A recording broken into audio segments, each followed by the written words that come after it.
Lights, camera, action. Join the Stream team with Strick and Brant and be a part of the Stream Network. Our goal is really simple. We're here to help you succeed.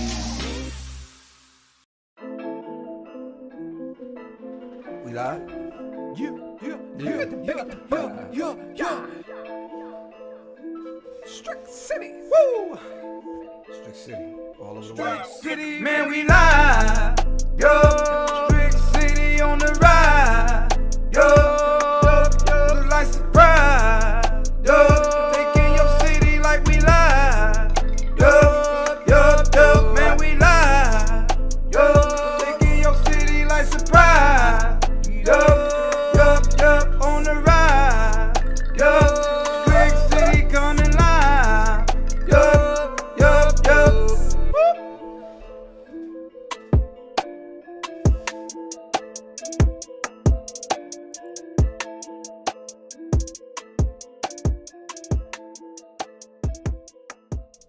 Yeah, you got me. We are live. Listen, man, I really appreciate you guys hanging out with me today. I went on Facebook. Hey, we live. Y'all, I need you guys to come through. You have. We were on Instagram. Hey, I need y'all to come through. We have. Definitely big shouts out to you, David. You know what I'm saying, Hunt, for hanging out with your boy. We got a lot of good stuff to do today, and I'm actually streaming on my new setup.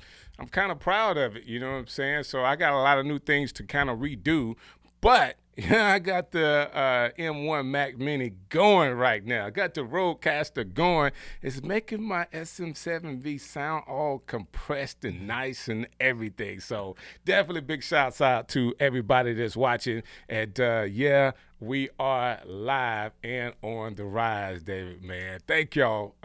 Definitely thank you so very much for all that you do for us. And everybody that's watching, you know, hit me up in the comments. I want to know you're hanging out with me today.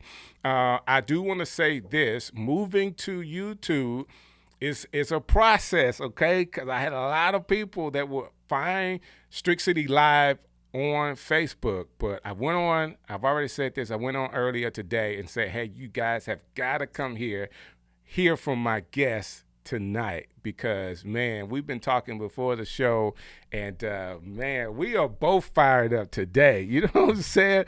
To do this particular show, he's got a lot going on in his life, man, and I'm so happy for what God is doing in his life. And we're gonna get a chance to share this together.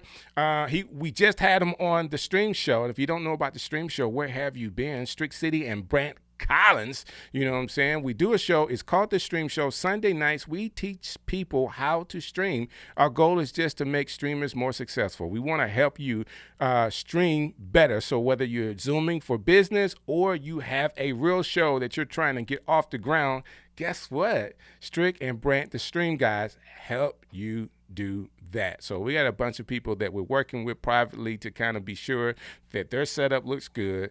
And if you want more information about the Stream Show, it's really simple.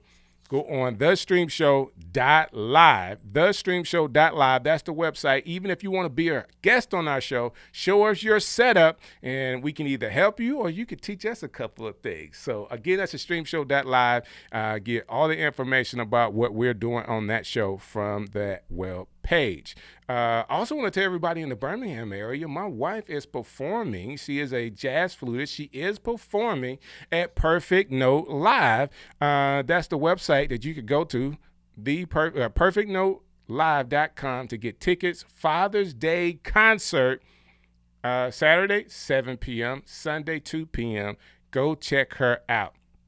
Of course, you know, she only has the number 5 song this week on Billboards for smooth jazz. I mean, it's my wife. This is what she does. So I'm super proud of her, all the success she's having with this new album. So please, if you're in the Birmingham, Hoover, Metro Birmingham area, you need something to do on Father's Day weekend, come see Kim Scott at Perfect Note. So without further ado, let me do this. I want to go ahead and get right into it. Don't want to waste any more time because this guy has a wealth of information. He is a NFL great. That's the way I describe him. If you were in the NFL for 17 years and you put up the numbers and been to Pro Bowl as many times as this guy has been, You are a great athlete, and you are deserving of that title. So I'm gonna bring him on.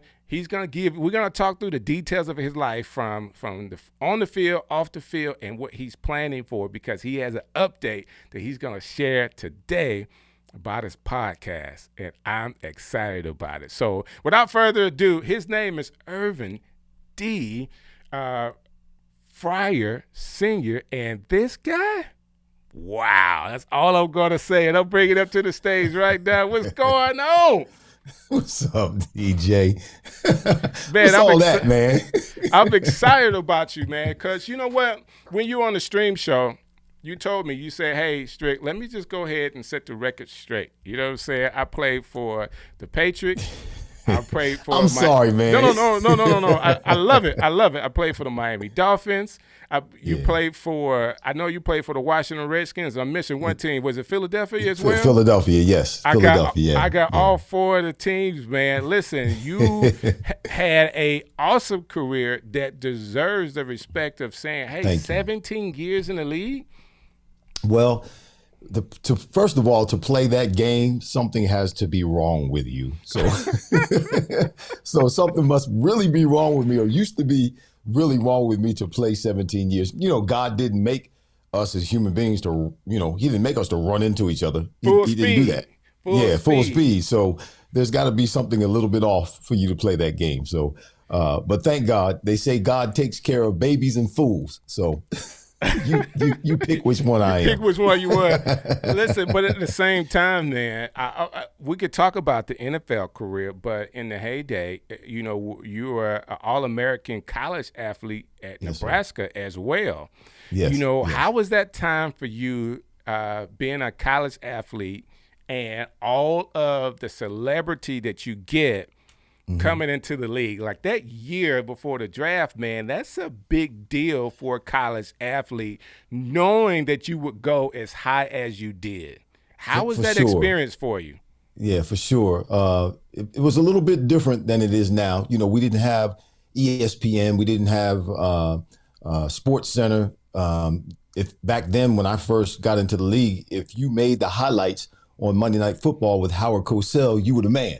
Okay. So it wasn't as touted and as extravagant as it is now. They didn't take a whole week to build up for the draft. It was the draft that day, and it pretty much was it. But it was good. Being an athlete at the University of Nebraska was more than just an athletic experience for me. It was a cultural experience for me. That was something different than what I experienced here in New Jersey. There are not a lot of people who look like you and I in Nebraska. And particularly in 1980, when I started there in Nebraska, there was not a whole lot of people that looked like you and I. So that was a different experience. Matter of fact, the first day I was there, I remember it was August 13th, 1980. I remember this, August 13th, 1980. I get to campus. We checked into my dorm, and we had to report to the stadium for practice. So I checked into my dorm, and now I'm walking down the street on campus on my way to practice, to the stadium. And I see this young girl, or a girl my age, white girl, walking on the same side of the street as me on the sidewalk. And so she's walking and she's looking at me. And I'm like, okay, all right, well, college is going to be fun. And and she gets up close to me and she says, hi. I say, hi, how you doing? Good, I'm doing fine. And summer school must have still been in. But she walks up to me and she grabs my hand, and I'm like, okay, what's going to happen now? She grabs my hand and she says, can I touch your hand? I'm like, yeah, you're already touching it. And she starts rubbing my hand, and I'm like, okay, what's up? She said, well, I've seen black people before on TV, but I've never seen one in person. I wanted to see what your skin felt like. Well, that was my first day on campus. I thought at that point, I thought I made a mistake by selecting the University of Nebraska, but I wouldn't change it for the world. It was a great experience. I tell my wife to this day, if the bottom falls out for us and we can't make it for whatever reason here in New Jersey, we're moving to Lincoln, Nebraska, because I know I can get something done out there. The people out there are great. They're great. Man, that's awesome story. So let's go back then. You're at high school, highly recruited athlete. Why Nebraska? Like, what did they have at that time some of the other schools that were recruiting you didn't have? Well, that's a great question, and there is a story behind it, but it's not that they had so much. You know, Mike Rozier, also here from New Jersey. We grew up together. Mike Rozier's grandmother lived about 2 doors from where I live. Our parents, my father and his father, worked in the same foundry for about 25 years together. Our mothers knew each other from when they were children. So I knew Mike growing up. We played ball against one another. He was from Woodrow Wilson in Camden. I'm from Rancocas Valley in Mount Holly. So we played ball against each other every year in high school. We started getting recruited by the same schools. Now, mind you, when I graduated from high school, I really didn't want to go to college. I was pretty much done with school. I didn't want to go to school. Right. But I wanted to go into Marines. I had a couple of uncles who were Marines, and I wanted to go into the Marines and fly jets. My mother made me go to school because I was going to be the first one in our family to go to college. So since Mike and I were being recruited by the same schools, I let Mike make the decision. And Mike had to go to a JUCO before he was able to go to the university. He had it narrowed down between University of Pittsburgh and Nebraska, but Nebraska had a better JUCO program in Coffeyville, Kansas. Gotcha. So he selected Nebraska. So that's how I ended up in Nebraska. Mike actually made the choice for both. Yeah. And then he left me because I had to go by myself while he went to the JUCO, and I spent a whole year without Mike at the University of Nebraska my freshman year. But it turned out pretty good for us. But that's the story behind that. It wasn't that Nebraska did so much more than anybody else did or was more impressive than anybody else. I knew it was a great school football-wise. I mean, it was Nebraska, Oklahoma back then. That's all it was. That's all you heard about in college football. It's different now, but back then it was the Big Eight, Nebraska and Oklahoma. So if you were able to connect with one of those two teams, you were going to a great school, particularly for football. Man, that's awesome. So, you know, having that experience, and you know, a lot of people now, you hear this more with basketball players teaming up, going to schools together because they want to play on the same teams and all of that. But it's definitely something that has been happening. You know, really recruiters would use, like if they wanted to get a player, they would actually get 2 at a time just to be like, hey, I recruit you and your friend. That's right. You know, just to get them at that school, whatever it takes. So I've seen that happen. You're at Nebraska. You're putting up some crazy numbers. Look, Mike was putting up numbers. I hardly saw the ball. That joker was a ball hog. At what point before the draft did you realize you were gonna be really, really high? At what point did that happen? You know, actually, I didn't realize that I was going to be the first person taken in the draft that year until it actually happened. Wow. You know, there was a competition that was going on at that particular time between the USFL and the NFL. So the USFL was snatching a few guys. And I actually had the opportunity. I was drafted by the USFL as well as the NFL. And I went and sat in Donald Trump's office because he was the owner of the New Jersey Generals, I think it was called at the time. And I was going to go to the USFL.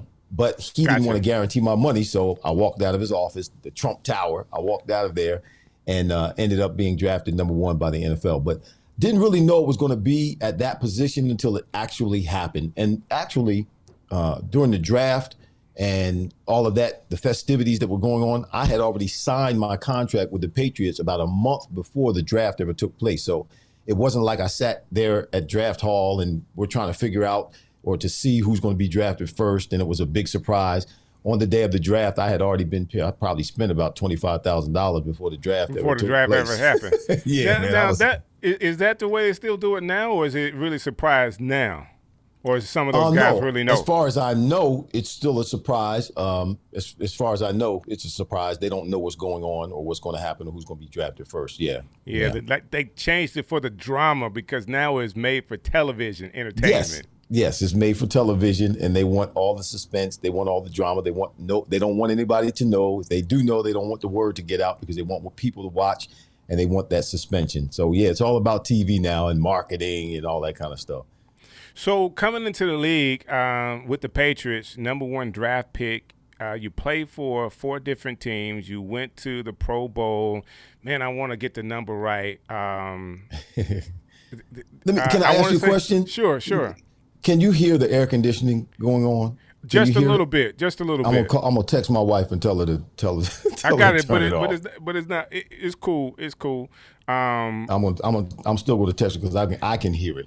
So, But you can go ahead. I can hear you. So, you do the Pro Bowl several times. I want to say, I don't want to get the number wrong, because 17 years, man. Like you have been there a lot of years, a lot more than a lot of receivers. Basically, they say that the average career of an NFL player, the average is 3 years, and it's going down based on how they are, cycling players in so fast right now on these rosters. So at that time, I mean, dude, you played into the 2000s, right? 2000. I want to say my last year was 2000. Yes, my last year was 2000. Yeah. And that's just outstanding for that time. Like you had the record before Jerry Rice of I think it was most touchdowns at the age. Catching the touchdown pass 17 years in a row. Yeah.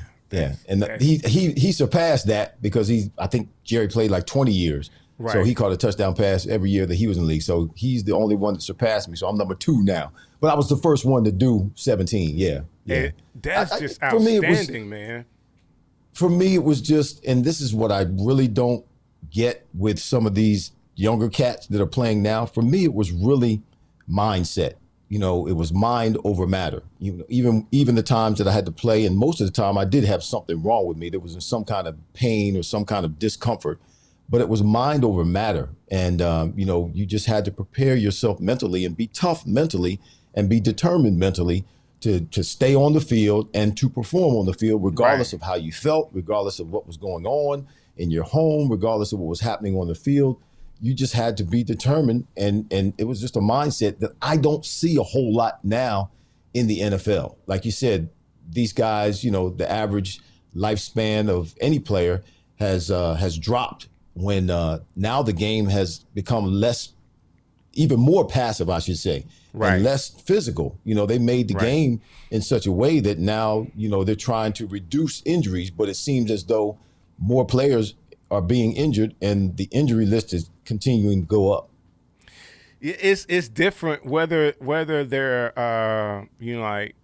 like their bodies are overtrained, whether they're just too big, for the sport, or as an athlete, whether they're too big or something is not right. But they made it easier as far as the contact. I mean, come on, man. They didn't have Ronnie Lott sitting in the middle of the field or Atwater sitting in the middle of the field ready to take your head off. How do you know about Atwater, man? Atwater was a giant. He was like a tree in the middle of the field back there, man. That cat was an Iron Man. He was he was huge. And guys like that, when I played, guys like that were huge, that were big like that, they were less agile, so you just had to make sure that they didn't get their crosshairs. They didn't get lined up. They didn't get lined up. So as long as you kept moving, they didn't get a real good shot on you. But if they did, they could bring the wood for sure. But yeah, the game has changed. A defensive back now has to try to figure out how to hit a receiver without getting a penalty. And a lot of times when they try to figure that out, by the time they figured it out, it's a little bit too late. They hurt themselves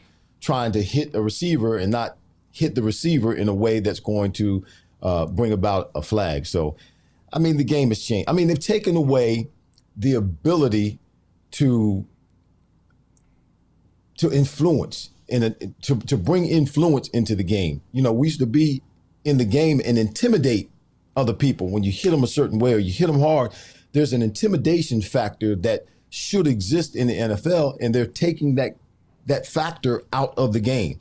Right. When you push your will onto someone else, when you intimidate them, when you hit them and you keep hitting them and you keep hitting them, after a while, something's got to give. Right. And they've removed that factor from the game. And guys can't, they just can't do any old thing anymore. They have to be really, really careful about what they do.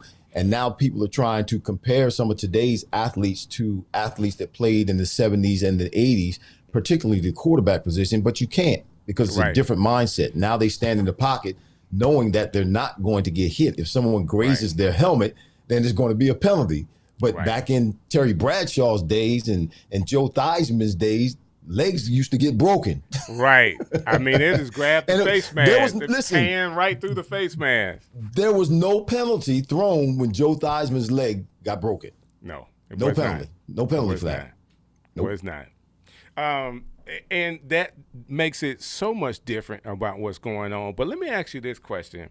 To play in the NFL, I don't care what position, even if you were a kicker, there you said it's mindset, but I would have to ask you about whether it was, your body type, whether it had anything to do with genetics or how you worked out. Like, you had to also physically be different than most people to last that long in the league. You know what? I will still narrow it down or bring it back to the basics of mindset. Because I know for a fact there were better athletes than me in high school that I played with that should have gone on to college and been successful in college. The reason that they didn't was because they didn't have the grades to get into college. But they were definitely better athletes than me. There were guys who were better. I mean, for instance, there's a guy by the name of Hartley Dykes. I don't know if you remember who that is. He played with me as a receiver in New England. That cat, man, he was an all-state baseball player, all-state football player, all-state basketball player in Texas. You know how sports are in Texas. Right. And this cat was an all-state, won the state championship in all three sports, and he was the man.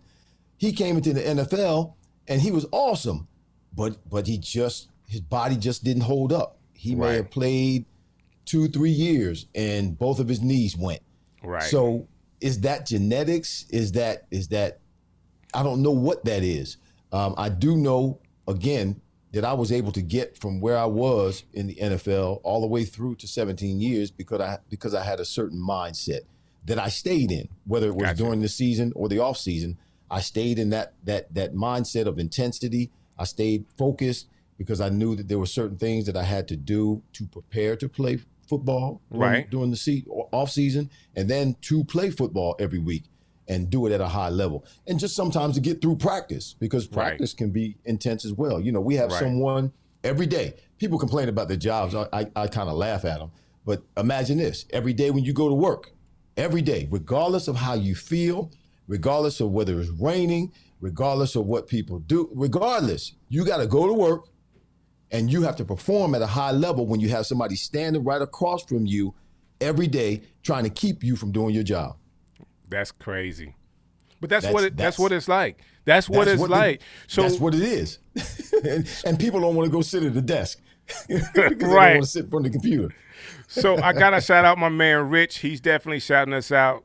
Thanks for hanging out with us today, Rich, man. That's cool that you chimed in.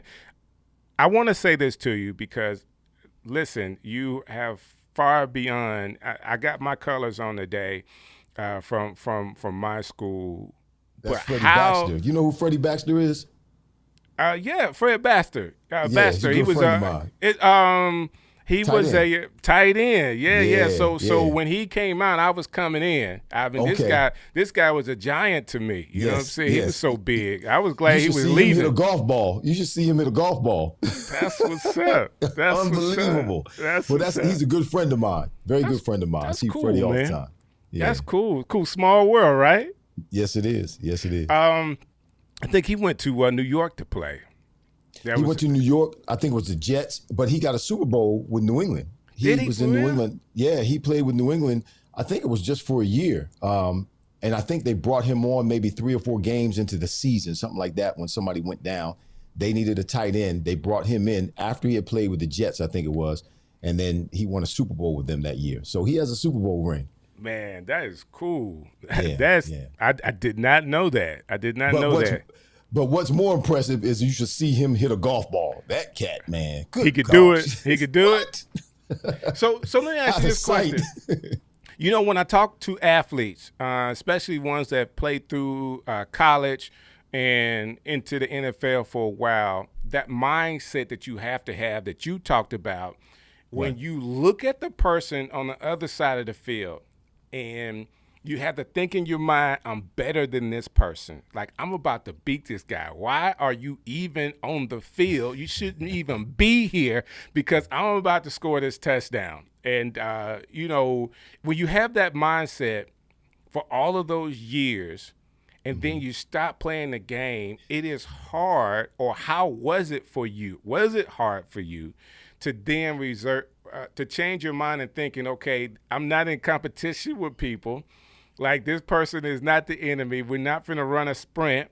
I need to do life with people and not compete with them. Like, how did that change in your life? How were you able to handle that dynamic? It didn't change. Nothing changed. That animal, it didn't change. To me, listen, everything is a competition. Everything. I don't have enemies. No, you're not my enemy. But everything's a competition, particularly if we're in the same vein or on the same road or doing the same thing. It's a competition, but I want you to do well. But I'm gonna do the very best that I can. I've taken that competitive nature, and whatever it is I do, I'm going to do at that level, at that professional level, at that level of excellency. And I do not accept any excuses from myself.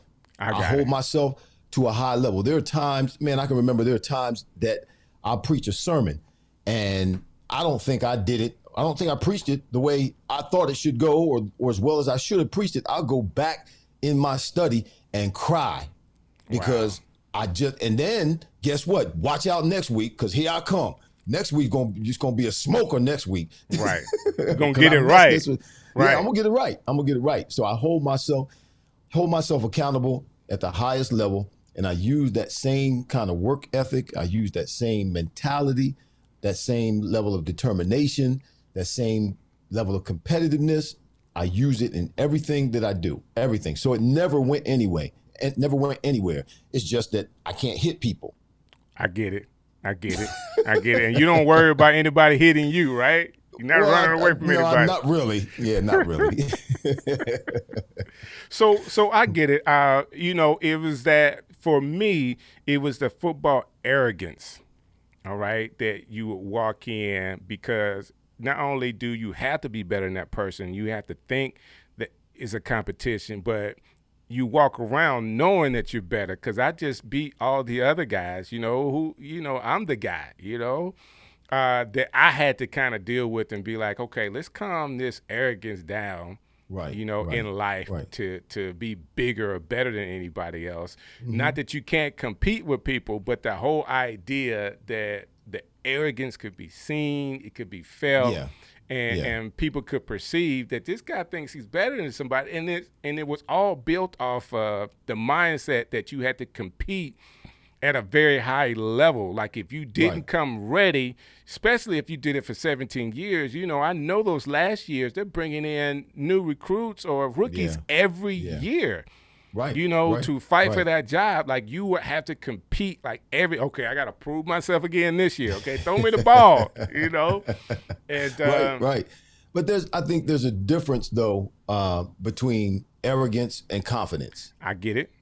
And sometimes people will misinterpret confidence for arrogance. Right. In fact, I think I've had a few people say that to me once they've gotten to know me. They were like, I thought you were arrogant when I first met you. I thought you had this arrogance about you, but now I realize you're just a confident person. Not that you go about touting yourself. You just carry yourself a certain way, and you're certain or sure about yourself and whatever it is you do. So I think for me, yes, you do have a certain amount of people who are arrogant. They voice it, they show it, they dress like it, they act like it. But for the most part, and with the guys that I played with in the era that I played in, there was a level of confidence that we had. And it wasn't so much that I'm going to beat this guy or I'm going to wear this guy out, like you were saying. Right. And I just knew what I was going to do. And I went out and I didn't allow anything to get in the way of what it is that I was trying to do. Whether it was running a long route or running across the middle or blocking, I didn't worry about who it was so much that I was competing against as much as I focused on the fact that I needed to get my job done. So if I needed to run it out, I'm gonna run it out. I don't care who's over there. I'm gonna run it out 10 yards, catch the ball. If I need to run a post, I'm going to run a post. I don't care who's covering me. I'm going to run a post, run to the open area, and catch the ball. It didn't matter. It didn't matter. So it was just a level of confidence that you needed to have. And I think over time, that confidence did grow and got stronger because I was able to play better and use less effort and play smarter the more experienced I got. That's awesome. So Rich is in the comments again, and he's mentioning something that we already talked about. He wanted to know what it was like to be that overall number 1 pick, and we kind of talked about that, but we could revisit it because I mean, we can't talk about that enough. Like how often will you get a chance to have a number 1 draft pick on Strick City? You know what I'm saying? Well, I was born too soon. What do you mean by that? Well, I was born, in 1962, so I ended up being the number 1 player drafted in 1984. Can you imagine, or I can't even imagine, if I was the first person taken in? Okay, let me put it this way. Okay. My contract in 1984 as the first person taken in the draft was a 4-year contract worth $3.4 million.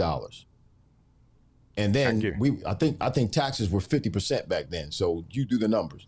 Right. I get it. So it was a four-year contract for $3.4 million. Now, today, if you're drafted the first person taken in the draft, you're talking upwards of 40, 50, $60 million. Right. It's crazy. Probably more than that. I'm probably being a bit conservative. Right. Particularly if it's a quarterback. If it's a quarterback, those cats are getting $100 million. Right. And guaranteed. They're guaranteeing 80% of that. So I was born too soon. Wow, I get it. I get it because the money is just a little different right now. The money is a little different. It's a lot different. But it was an honor. I mean, again, it wasn't touted back then like it is now. It wasn't as media driven. Sports weren't as media driven back then as they are now. It kind of evolved into what's happening now. But I mean, that's everything. Everything is media driven now. Right. So Blind Guy, his wife, their life, his wife is actually chiming in for him, said that you had some of the slickest hands in the NFL in the time that you played. So shouts out to you for that. They wanted to give you kudos for being one of the guys that had some great hands. That being said, you had great hands. You were in the NFL. An NFL great, I would call you. And then the Lord calls you. How does he do that? How does that happen? Man, let me tell you something. When God called me, I was minding my own business, doing my own thing.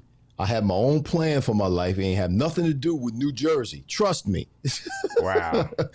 I was in Florida. Well, when he called me, I was in New England. He called me to preach. I was in New England. There was oftentimes those of us who come to know the Lord, we come to know the Lord through some type of adverse situation. God has to allow something to happen in our lives or cause something to happen in our lives to shock us, to wake us, to shake us, to get us to understand that we need him and we need to have a right relationship with him. For me, I already knew. My grandmother told me when I was 17 years old, the Lord had spoken. I heard it several times. The Lord had spoken to me about being called, calling me into ministry. But I was running. I was running as fast as I could. I was fast off on the field and I was fast off the field running from the Lord. But when I was 27 years old, we had our third child. It was a girl. Her name is Adrian. When Adrian was born, she was born with some serious heart issues. She had tetralogy of Fallot with absent pulmonary valve, meaning her pulmonary arteries were not connected, or pulmonary artery was not connected to her heart. And she had multiple holes in her heart. So she spent the first, 2, 3, 4 months of her life in the hospital. We were there every day. Wow. And that we had a great doctor, Aldo Castaneda was his name. We were in Boston at the time. And they were able to, over the course of multiple surgeries, she's in the history books right now.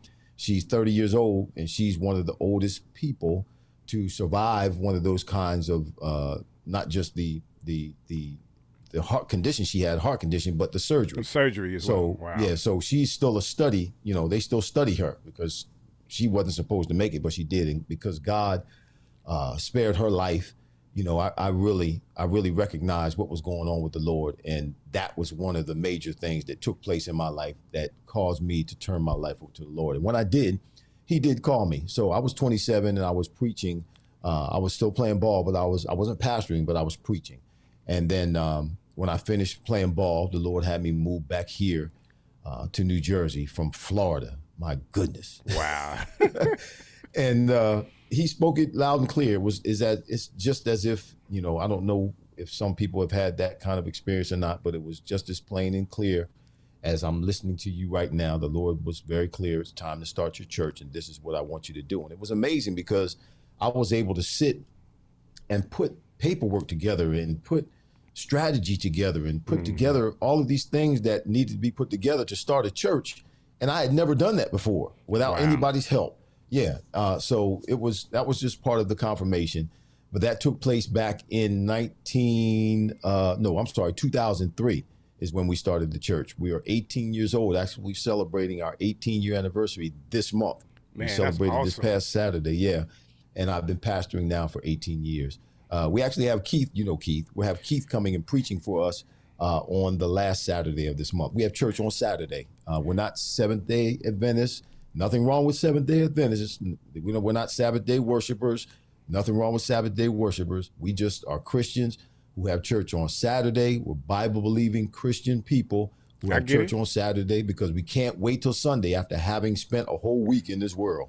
I love it. I love it. I love it. And you mentioned Keith, and Keith has chimed in the comments as well. So Keith Pelzer, big shouts out to you for hanging out with us tonight, man. And Keith actually is the one that introduced us and said, "Hey, you need to see what Irvin has got going on because I helped set him up and he's got a good little set going on, and you absolutely do." And we're gonna talk about that as well when we talk about because now I can talk about some of the things that. Of course, I love sports. I love playing football. Love watching the NFL. I didn't really like a lot of the stuff that happened with Kaepernick, and I was one that actually did my own personal boycott. And the drama is not the same for me anymore. But I do respect the players and people that put their time into it. What I want to see is more players desire and try to do something on their own to be owners. Like I would love to see some former players become owners, and I know some people are probably like part owners in some clubs. I know Miami is a conglomerate of owners down there. They got other people that are part of that team. That being said, your ministry work, some of the focus that you have for your church. Can you explain like your mindset behind what you're doing for your people? Well, that's. What I do, the Bible says we should work as unto the Lord. Right. So what I do, I don't do for the people, actually. And I used to do it for the people.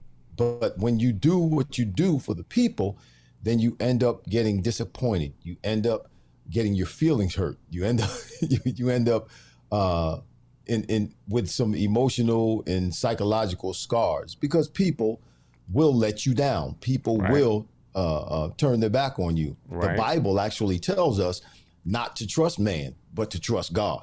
Exactly. And God will lead us and guide us into the different interactions that we need to have, or the necessary interactions with humans that we need to have as God orders our steps. So the focus I have is a focus that is unto the Lord. So everything that I do for the church, or everything that I do for the people, it looks like I'm doing it for the people, but I'm doing it with heaven in mind. I'm doing it with God in mind. I'm doing it because I'm serving the Lord. That's why I'm able to do what I do at the level that I do with very, what some people would say, with very little reward. For 18 years now, we used to have church on Sundays, but I put 20 hours in every week preparing my sermon. I'll get up. We have services on Saturday, so I'll be working my sermon all week long, and I'll finish writing it at least by Friday afternoon. I do a little color coding in it because I'm very anal like that. So I'll do my little color coding and stuff. So I'm finished with it on Friday night. Now we have services, and this is just an example of the focus. But we have services on Saturday. It starts at 5:00 p.m. So every Saturday, since we've been having church on Saturday, I used to do this on Sunday mornings, but every Saturday, I get up at 4:00 in the morning, and I will memorize for 4 hours, memorize from 4 to 8 in the morning, and then I'll go back to bed and try to go back to sleep for a couple of hours. That doesn't seem to work because the message is still marinating inside of me. Right. Then I get up at 10 and I memorize again from 10 to 2. All right. So now I have my sermon memorized. I still take it with me, but I'm pretty much memorized it. And then I get ready for church, and we leave for church at 3:30. We're at the church by 4, and services at 5. And we're back home by 7:30, 8 o'clock at night. That's what I do every week. I'm very systemic. I'm very disciplined. I brought that over from football because that's Right. what it takes to play 17 years in the league. And I'm very structured. So, but I do it unto the Lord. And some people preach different. Right, They don't need all that studying like I do. Listen, I've been hitting the head a whole lot. I had 12 documented concussions, so I need to take a lot of time when it comes to Take your time to get it. preparation. Yeah, I take my time to get it. But yeah, I do what I do with regards to the church and anything else. I do it as unto the Lord because therein lies our reward. We don't get our reward. We think because we're getting money or we can buy a car, we can buy a certain kind of house or wear a certain kind of clothes, that's our reward. No, that's not our reward. Our reward is in something that we can't see. Everything that we can see right now is going to pass away. It's not permanent. None of this is permanent. People need to get that. Our reward is in heaven. It's beyond now. Listen, whether you're rich or whether you're poor, we're all going to end up in the same hole. Come on. That's right. That's right. It's the same hole. We're all going to end up right. the same. So you need to get yourself prepared for what happens after that hole. I like it. And that's a great way to be thinking about this. So you, on the outside, with the time that you've had in the league and then being a pastor and starting to lead people, people would look and be like, man, that is great. But at the same time, there were some personal things that's going on in your life that you have to deal with. How did you handle some of the personal things in your life? How did you overcome those obstacles to be a testimony to people today? Ooh, well, I don't know if I overcame them. Talk about it. Come on. I'll say it. I mean, I think you're being kind and trying to not to bring it up, but it's okay because it's a part of my journey. And I spent some time in prison. Actually, the anniversary was June 6th, 2016. So it was 5 years ago that I was released from prison, and I spent 8 months in prison, getting caught up in some flabbernacle stuff, some mess, and I've had to try to bounce back from that. Actually, when I got out of prison, or during that whole scene, trial and all of that, I ended up getting divorced. My wife filed for divorce. My wife at the time filed divorce, so I was going through the prison thing and being divorced at the same time. It was a lot. It was really a lot. When I actually went to court to finalize the divorce, I was shackled. I was shackled at my feet because I was in prison, and shackled in my waist, and my hands were shackled together and shackled to my waist. So I was in the courtroom in an orange suit with shackles on my feet, on my hands, my wrist, and everything. It was like I was a murderer. But it was a tough time.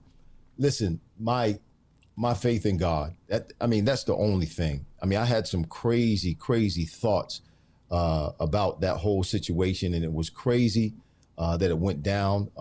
But there are things that are happening in my life right now that would not be happening, and the good things that would not be happening had I not gone through prison. Okay.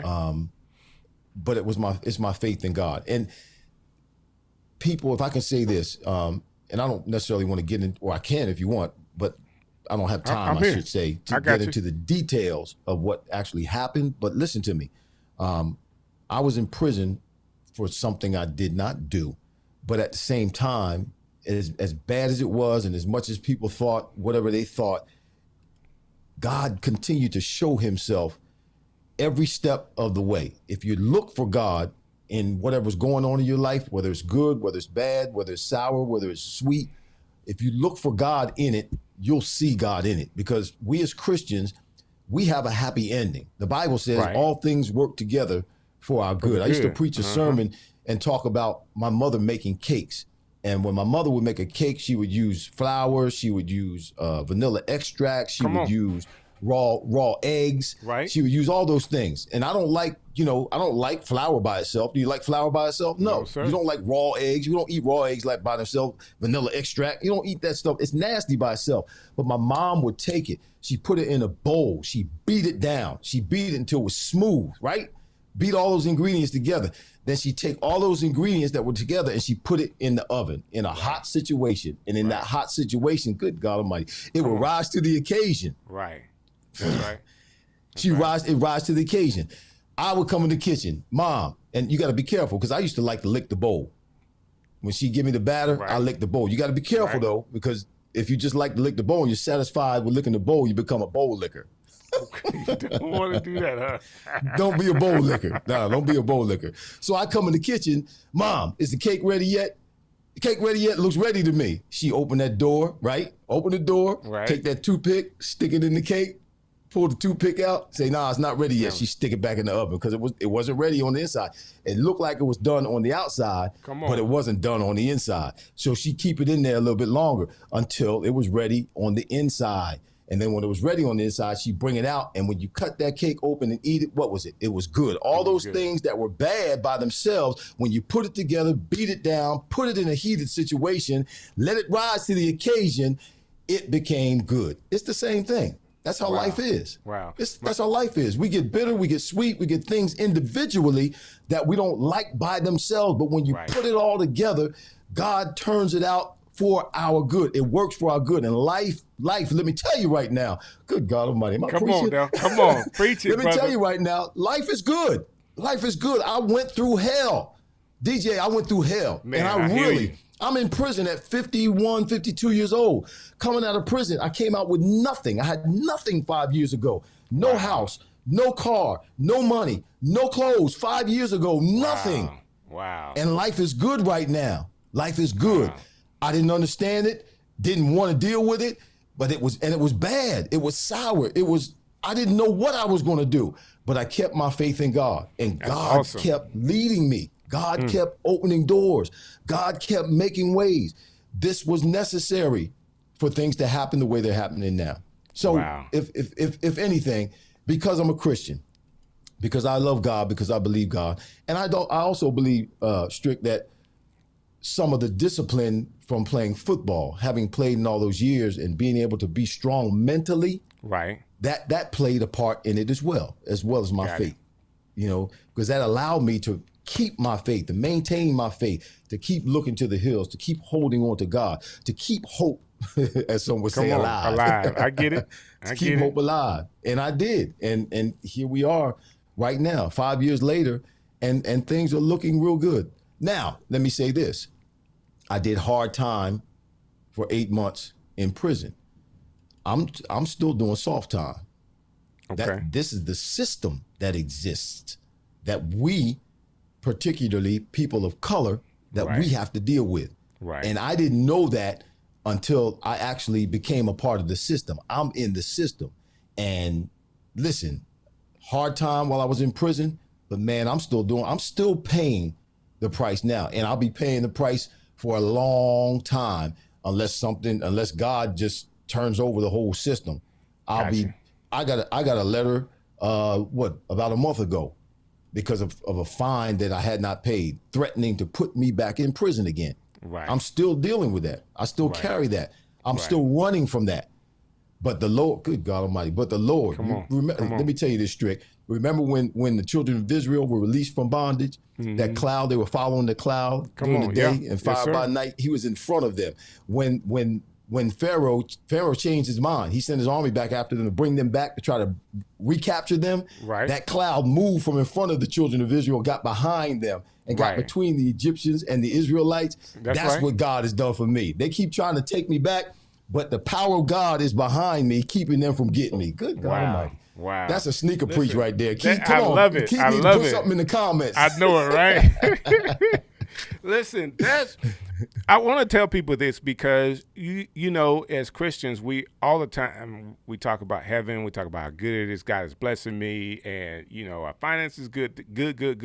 But life is filled with adversity. If you read the Word, Yes. you'll read more about the men of God and their adversity that they had to overcome than all of the good stuff that we think about today. That's right. I mean, we really, like, God is going to be a Santa Claus for us. God, can you give me this? Can you give me that? Like, Right. listen, there's some things that he desires, and there's some things that he desires from you. And the only way he can get them from you is putting you in the oven like that cake. Yeah. You know, our Well, pastor how preached did- about this all the time. You know, so you know, this it's one of the things in life that people have to be ready for, and most people are Right. not. There he Right. is. Well, there he they is, want right the- there. they want the You're preaching crown. good, bruh. Keith said you're Yeah. preaching good, bruh. They want the crown, but they don't want the cross.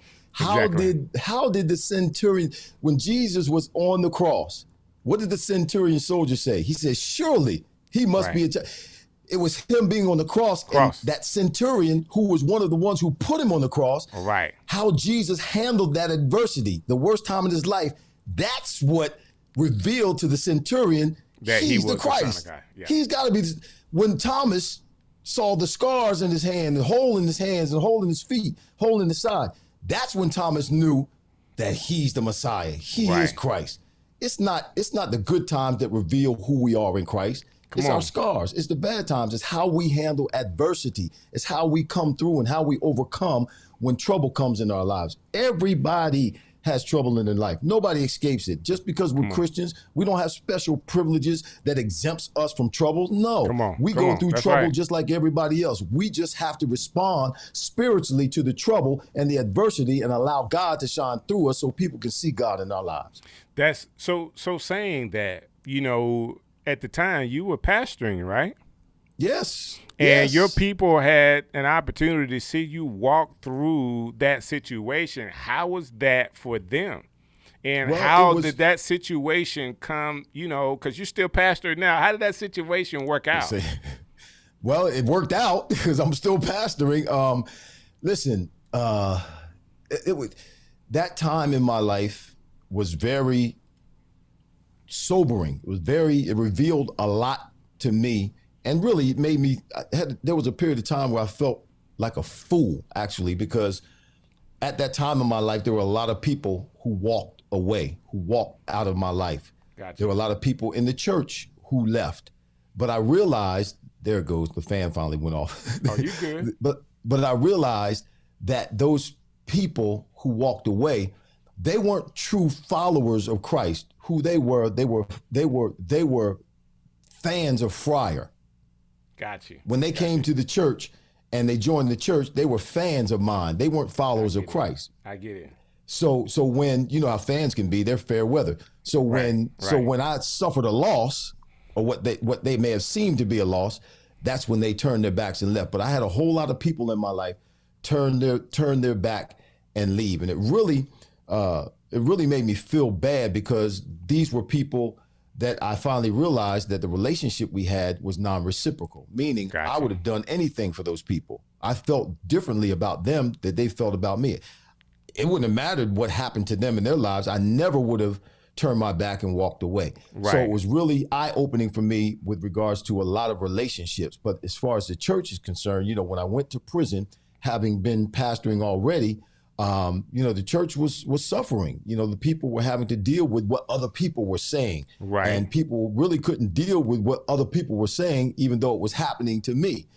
So there were quite a few people that left. And so while I was in prison, one of the thoughts that I was having was that I'm coming out, I'm not pastoring anymore. How am I going to pastor after having gone through this? I can't really, you know, and I don't go around saying I was innocent because people don't want to hear that. People Right. don't want to hear that.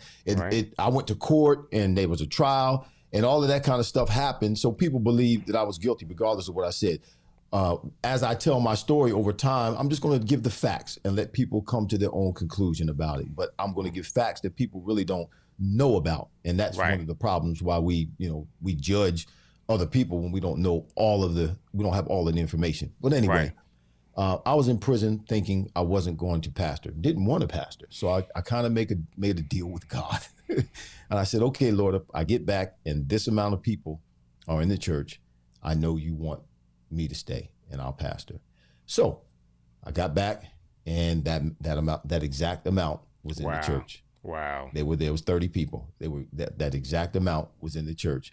And so, and then God said, I was still trying to throw in the towel, and God said, listen, I'm the one who hired you. I'm the only one who can fire you. That's true. So you get back on the horse and get to riding and do what I told you to do. And I've been doing that. And lo and behold, I came out of prison. I'm still pastoring. People are still there. I'm still pastoring my own church. Then I got hired by another church that has like 2,000 members. I worked as a second pastor, as an associate pastor at another church. So I went into prison pastoring one church, came out pastoring at 2 churches. Wow. Go figure that. Won't he do it? Yes, he will. And it takes some of those adversities that we have in our lives for God to deal with us so that we can handle what he's going to take us to. And there's so much more that God has for you in your life to still do. That being said, you're not sitting on 2 pastoral jobs. You decided, hey, you know what? This podcasting thing is a big deal right now. I just want to show people this setup that you have, man. You have a awesome setup. You look great on camera. You got your lights right. You got the backdrop right. You're looking really, really good, man. And it's for a reason. Can you explain to us? And I'll talk about the purple stuff that you have over everything later. But talk about what you're planning to do with this setup.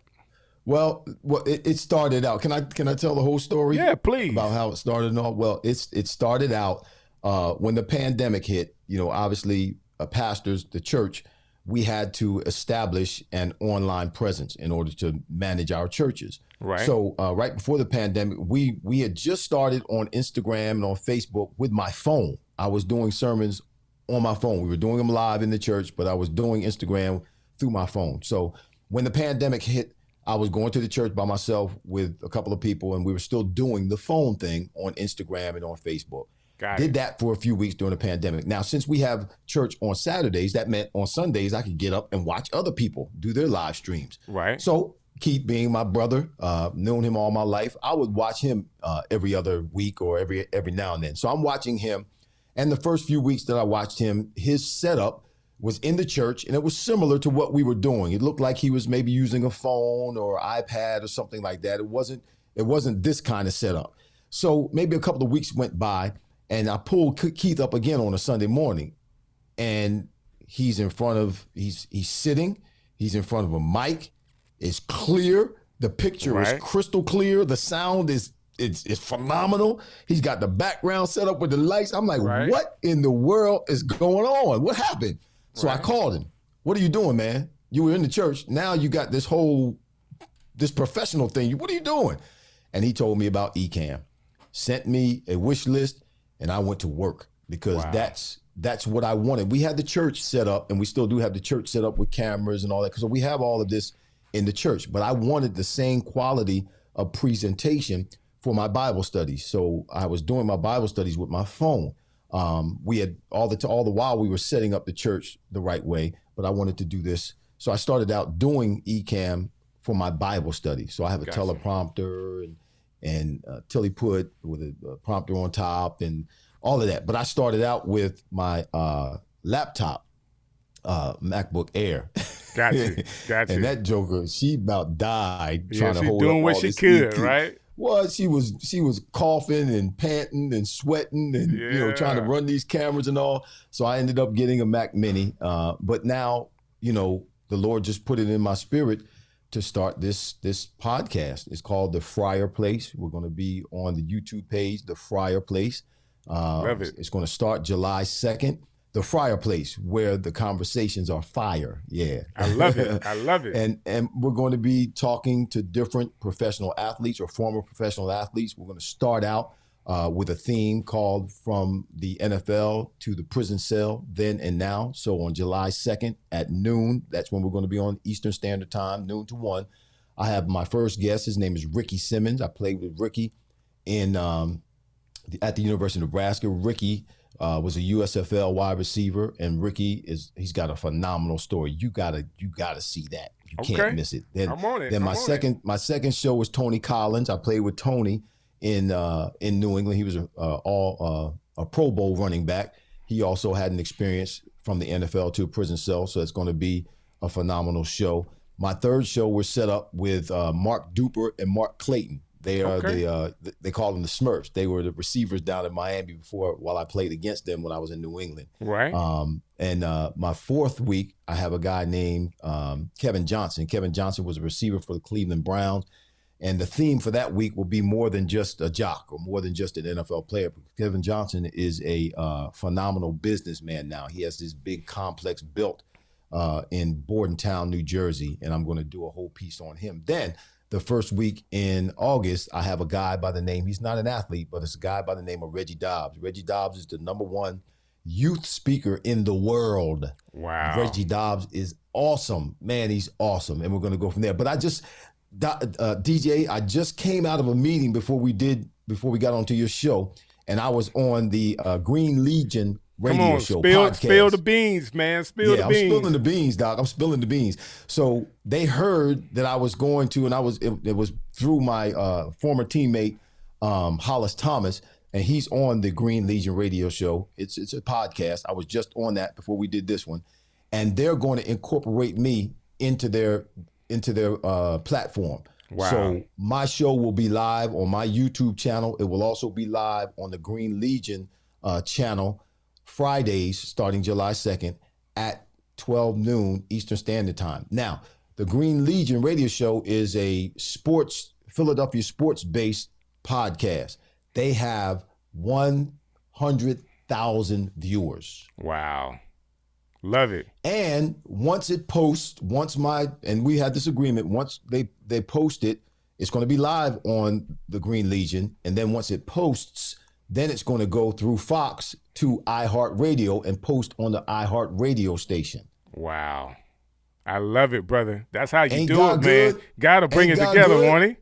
Yes. Just as an Yes, idea, sir. I remember when we first talked, I said, you know what? Right now, sports podcasts from former players are really, really big. Like, it is going bananas right now on YouTube and the shows. I think what you're doing is going to absolutely hit. So, for you to come on my show to start talking about this stuff, what you're planning to do, man, is big for me. So I appreciate you taking the time to do it. I just know now, it may be small beginnings, but brother, you are already on your way. Like you got a calipo with the green room, man. I love it. Yeah. It's just God. It really is. I've been, and I'm not touting myself. I've just been faithful and patient, and I know that God has a purpose for all of this. And when we can't see it or it's not happening the way we want it to happen, listen. When God makes you a promise, God has made me some promises in my life that have yet to come to pass. Okay. But God has made me those promises, and I'm standing on those promises. That's good.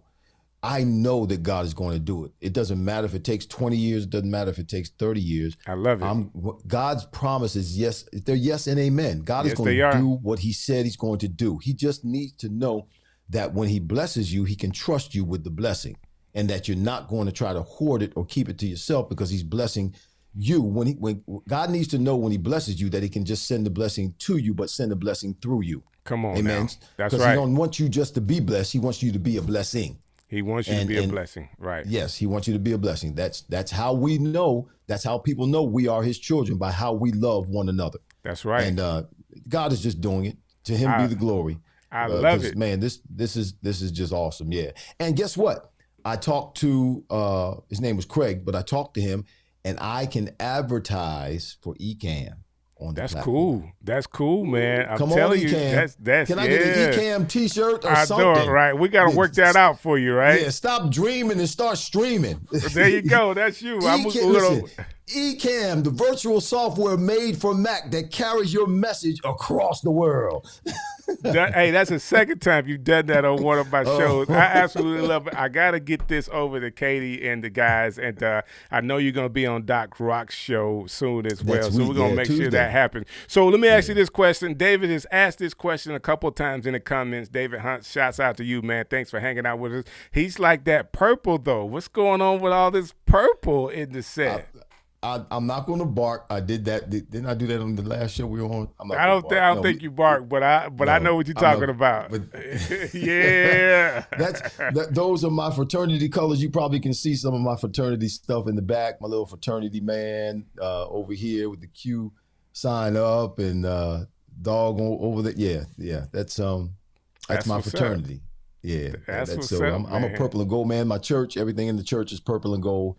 If you've ever logged in to watch us, our services, everything's purple and gold. I love purple and gold. I loved purple and gold before I actually became a member of fraternity of Omega Psi Phi Incorporated. So it just kind of fell into line. So I have my mic cover, that's purple. I got my cord, that's purple.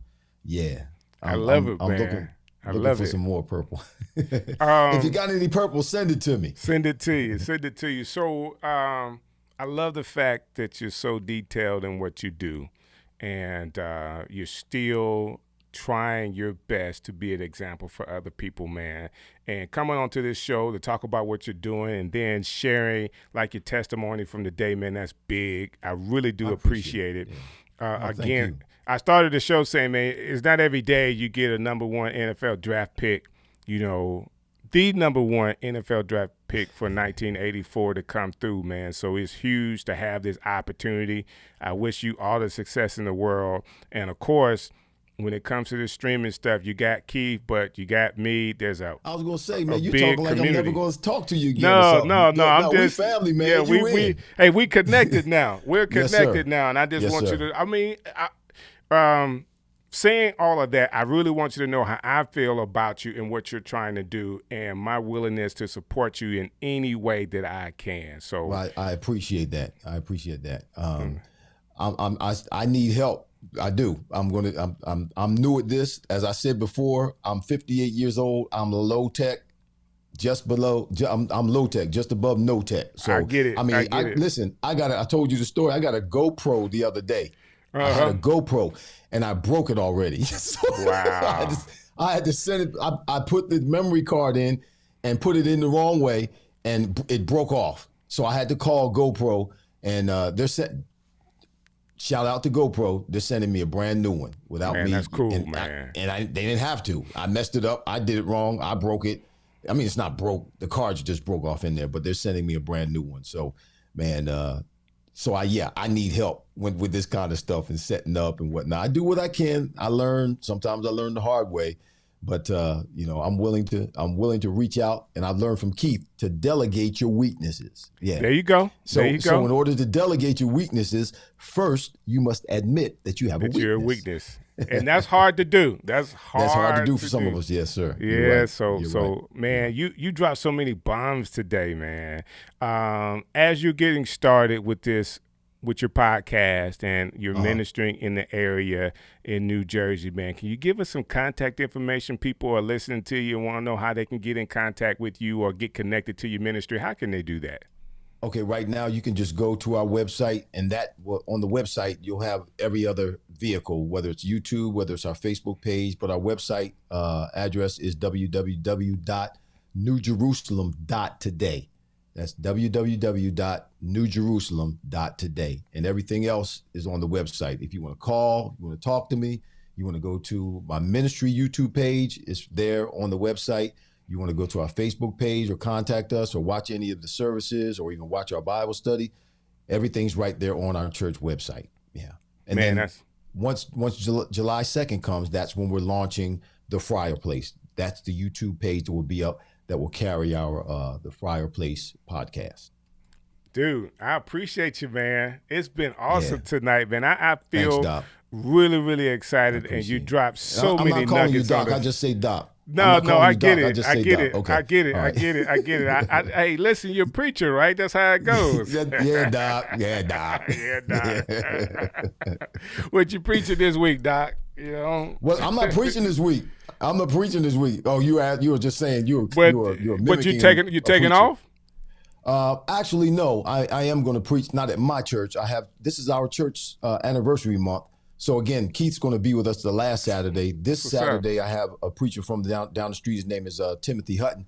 But I am going to a church by the name of First Baptist Glassboro First Baptist of Glassboro, First Baptist Church of Glassboro. And I will be preaching Focus on the Father because it's Father's Day. Yeah. Awesome, Yeah. man. I love it, man. Definitely. Before I leave, I got to shout out Keith Pelzer again for connecting us and putting all this together. And he's a cool brother to know, man. So hold what you got, Dr. Fryer. And I'm saying that because you are a doctor, man. We didn't even get a chance to talk about all of your academic accolades. They're back there on the wall there.